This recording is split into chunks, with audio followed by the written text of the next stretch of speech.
Hey guys, Blaze Willie here, and today I'm going to be doing a deck profile for my Timeleap build. I saw a few of you guys requested me do a deck profile, and it's one of my favorite decks right now, so I figured I'd show you guys. It's going to be changed slightly, there's a few texts that I'm thinking about putting in, and then once the history build comes out, it'll be a whole lot different. Well, not too different, but it'll be a whole lot more consistent because that just amps it up to 10. History build just makes the deck a whole lot better, and it also adds a little bit of options for like certain time leap cards. But yeah, I'm still working on my next fight video, and I'm probably gonna put a little bit more effort into that one. Put the power and shield counters and make sure everything's like accurate. And I've been working on a V series power counter, and I'm hoping that's gonna turn out really well. It seems to be working out pretty well. Um, so yeah, let's get into it.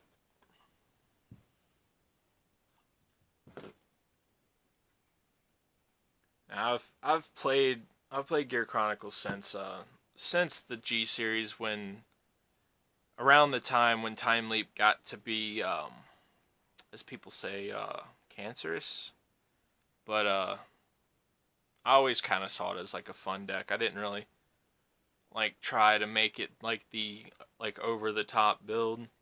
And now like the best build that it's got isn't really oppressive, so it really doesn't matter as much anymore.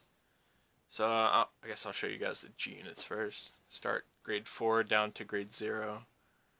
Alright, so 2 copies of Warp Drive Dragon.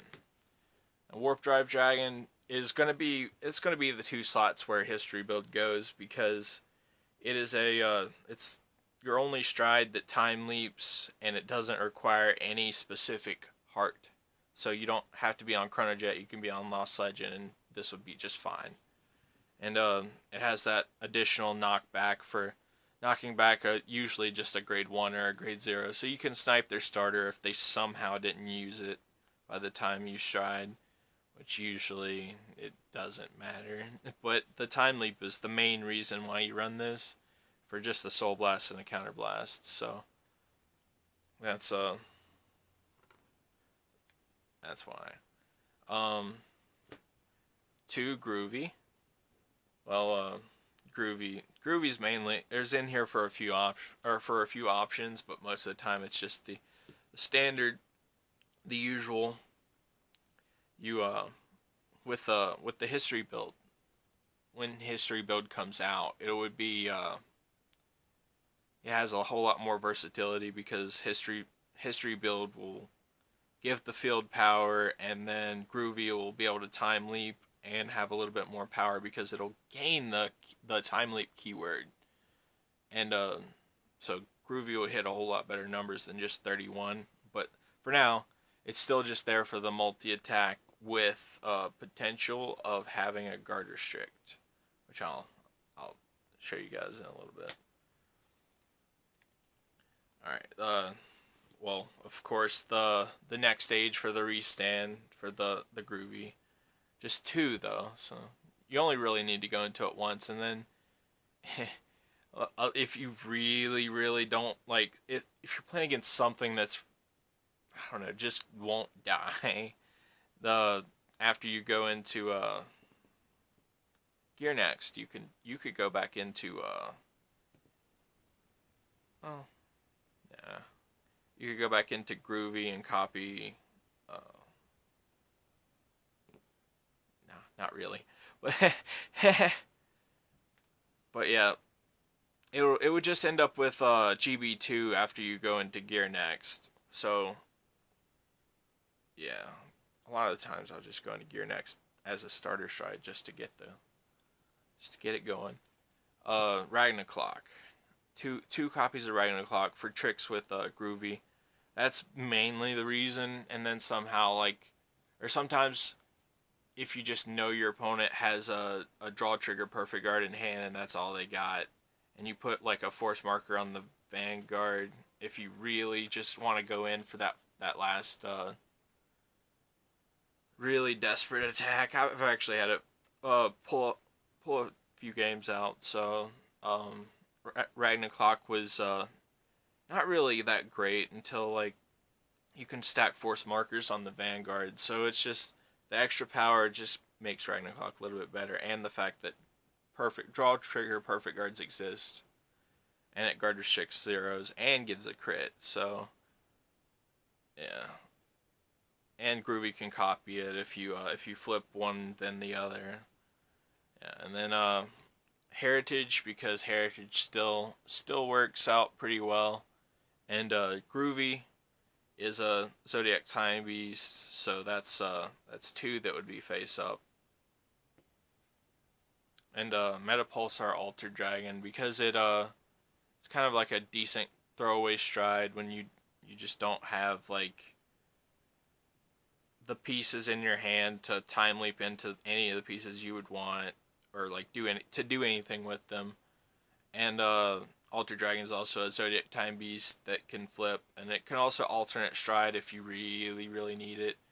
But like only run a few Zodiac Time Beast units in here, so um, might work on that a little bit. I'm not entirely sure, but it's just a good free, and it's a counter charger. So if they're denying you counterblast and you don't have much else to do, and you have your bind zone up, you can just go into that. And can't have your Chronicle deck without header around, so you know he still puts in work. Like really thought about putting the cat engine, this cat stand trigger engine in this deck, because header around will just make a beefy defensive turn with that. I kind of miss playing that. But it's still just a overall just really good card. I only run one because you only really need one, and especially since you have to have a Chronojet name to actually use it. It sometimes is awkward in this specific build. And then Highbrow Steam Maiden Rafana, she's in here because she's basically your out to the turbo hand control Nubatama deck.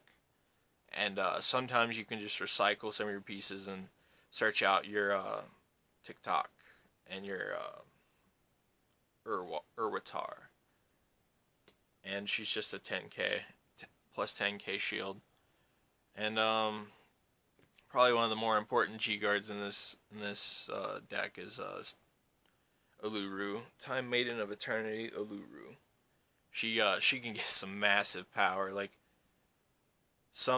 I've had turns when I actually like, aside from the game that I posted as my last video against D Robos, I got all like so much shield in one turn because of Uluru. Like, yeah, it's pretty nuts, especially after you groovy and all that.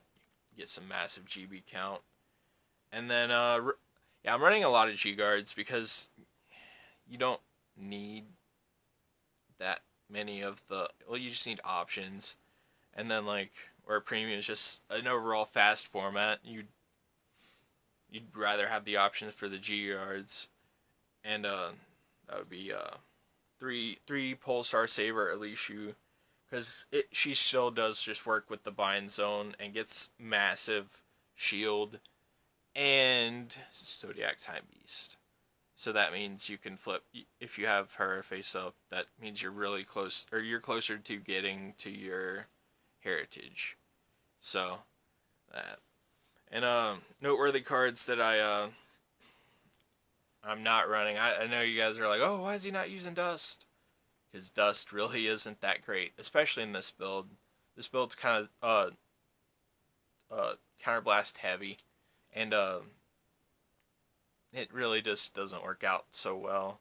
And Dust is not quite as good as it used to be, and we have 10k triggers, and yeah, it gets a little hectic. It's generally not worth it. Yeah, that's pretty much it. The Gear Chronicle doesn't have really many options for not running that many Chronojets. So like the best things are the Chronojet strides, related strides. So that's the G zone. Onto the main deck. So the main deck also runs a grade 4. So yeah, this Mystery Flare, a lot of the times I'll just use Lost Legends skill to go into Mystery Flare and not even have a bind zone, just so I can get that extra force marker. So I can just go in for game the next turn, basically, with the Timeleap combos. And yeah, that's it. Just 1. I thought about bumping it up to 2 because every once in a while I'll damage check this and like not have a way to put it back. So it usually works out, and when it doesn't work out, you can just work around it and work around not using it. So yeah, that's that. And then for the grade 3s, running 4 Lost Legends. Now, 4 Lost Legends because this deck, for the Timeleap combos to work out, you usually just really need that force marker, and Lost Legend could potentially get you 2 on the first turn you ride him. So then after that, it really doesn't matter. You just go off with your combos on that.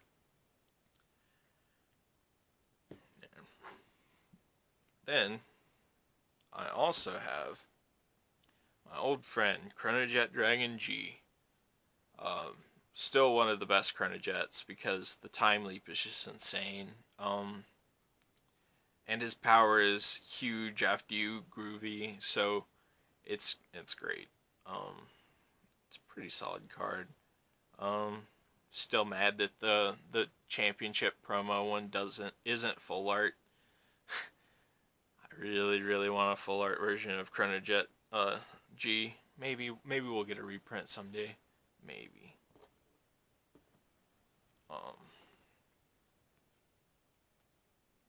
Alright, for grade 2s, running 4 History Maker. History Maker's still like the backbone of the deck. It's the root of your multi-attacks, and it's just overall a great card. Just attacking and counterblasting 1. That's for a Timeleap. That's a really good skill.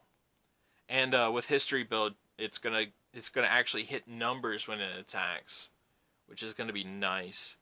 It'll actually be able to hit without being able to without you being able to boost it. And after you have 2 builds, it'll just be massive.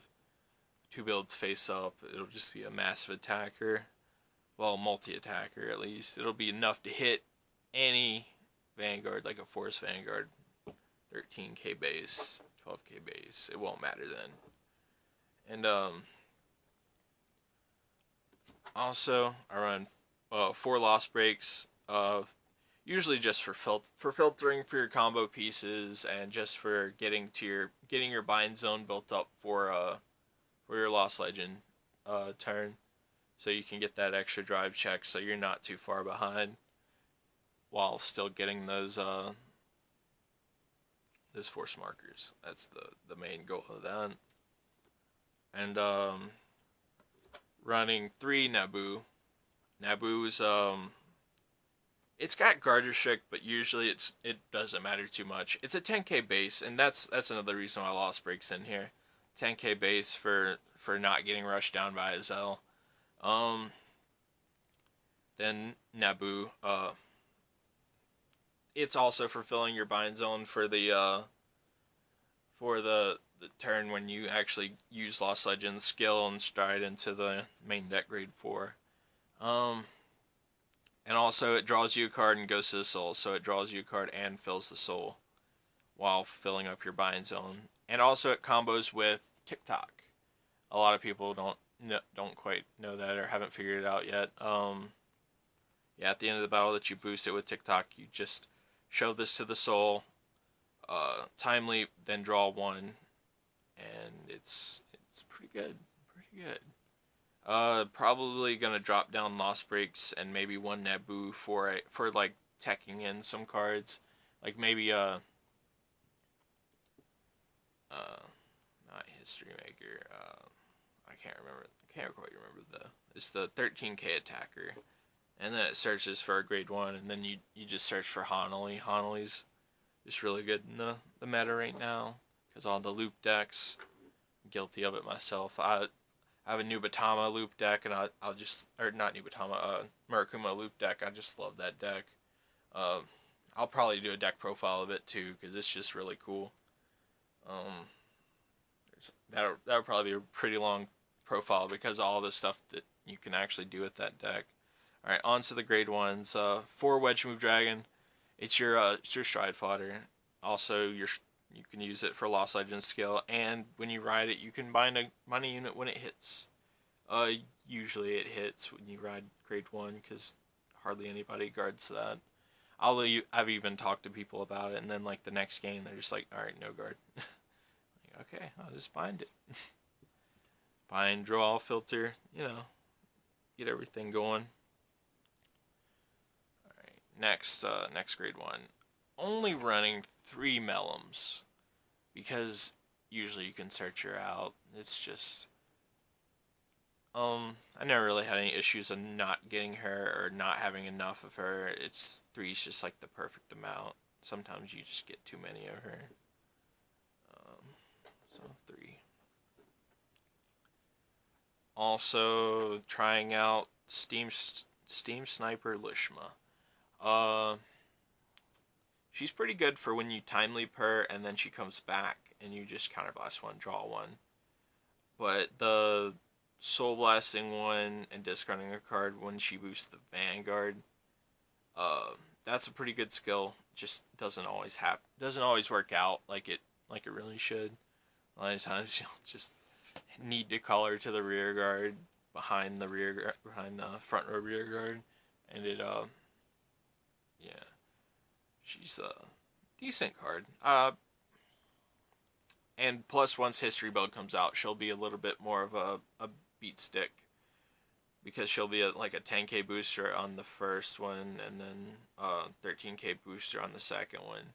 So well, I guess she could be an attacker at that point, but yeah, decent card. One of my favorite cards to come out in standard is Quickie Worker. I really love the recycle, putting back any card from your drop zone to the bottom of your deck. And then if you put a grade 3 or greater, you counterblast or you soul blast 2 and draw a card. Soul blasting 2 to get your stuff out of the soul so you can potentially recur it with another one of these. And then also just the drawing a card, and it's a 10k and it's an 8k, 10k shield, 8k power. Just overall really good. And I've had a lot of times when it was like my grade 4 goes to the damage zone, so then I have to heal it, then I have to put it back, then I can just use it. Then I can use Lost Legends skill and go for that, get another force marker if I really need it. Also, it's good for putting back Chronojets. Yeah, it's a pretty solid card. I really like it. Alright, on to the grade 0s. For the starter, I guess it could also depend on like what your matchup is and if you're going best 2 out of 3. But like for Springfest, it's just best of 1. Starter, my boy Chronodran. It's kind of like the heart of the deck because that's another reason why that we run the grade 4 the time leaps that doesn't have to have a Chronojet heart, because you can just get your Chronojet by time leaping this if he survives. Kills me every time I go on area. It's like, all right, I'm gonna test out my time leap deck. What am I gonna play against? Chaos Breaker or Kagero? It just never fails. Like they're not even that great of decks. It's just the counter to this deck.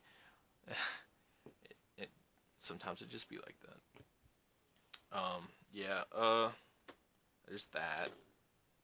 For the rest of the grade 0s, one of the hearts of the deck, TikTok Worker. running 3 of that, technically you could swap it for the starter, or you could run a 4th copy to be the starter, but I really like the consistency of getting the Chronojet to the hand. So TikTok's still just really good though. There's plenty of ways to search it, like the G Guard, and then Mellum herself searches this. Just really good. Like that's the best part of the combo. Like at the end of the battle that it boosted, you just time leap for free because the soul. It's just a really solid card. All right. Running 4 of the counter charge soul charge heals because they're still really good. Really need to counter charge most of the time with this, and it fills up the bind zone and just potential alternate stride cost with the meta pulsar. Um, yeah, that's pretty much it. Heals a heal, it still heals, 5k, but heals. Yeah. I'm running, I guess you guys probably already tell by this point, I'm running the draw trigger perfect guards because didn't run the perfect guards in the main deck. They didn't really have the room for it, and the draw trigger perfect guards are just really nice. The 10k, the draw, and the perfect guard. Yep. It's really awkward running draw triggers though sometimes, especially when like you really want to run crits because like running 4 of this crit, just vanilla V series crit. That's pretty much just it. But I'm running 5 crits. I'm running 1 copy of this one because I just want a little bit more crits because this deck really needs to push your opponent to 5 so you can just time leap combo and not have to worry about defensive triggers. So you really just gotta try to push them to 5 as fast as possible. And you can't really have a time leap deck without your boy Steam Battler Urwater, or Urwatar, whichever way you want to say it. Again, it's an awkward trigger, like the draw trigger. It's awkward stand. Sometimes it actually works out really well. I guess typically I'll bet on it just because the best case scenario, you stand your history maker and just go for it again. And plus, like, you recycle this, so like you just keep throwing these back into your deck and keep plussing. It's actually just nuts. Yeah, that's pretty much it for my timely deck profile. Gonna be trying to do more deck profiles in the meantime while it takes me forever to edit the card fight videos, and it takes me a while to actually have time to record the card fight videos also. And also really working hard on the editing on the card fight videos. I really wanted them to look as good as possible. I want to know your input on like what style you want to see with card fight videos, because I think I'm gonna try to do a few different styles. Like I'm gonna try one where it's just us talking, no music in the background, just the fighters talking like in real time. I'll still add the after effects because that's just cool regardless, and it really doesn't affect anything, and feels kind of like a lazy video otherwise, which this kind of is the deck profile. Um, yeah, that's about it. And I'll try to put out some more videos. Let me know what deck profiles you want to see in the future. Don't forget to comment, rate, or thumbs up, subscribe. Hit that bell button because the last time I was really making videos, it would there wasn't the notification button, notification bell. Yeah, if you like more of these, just do all those things, and I'll see you guys later.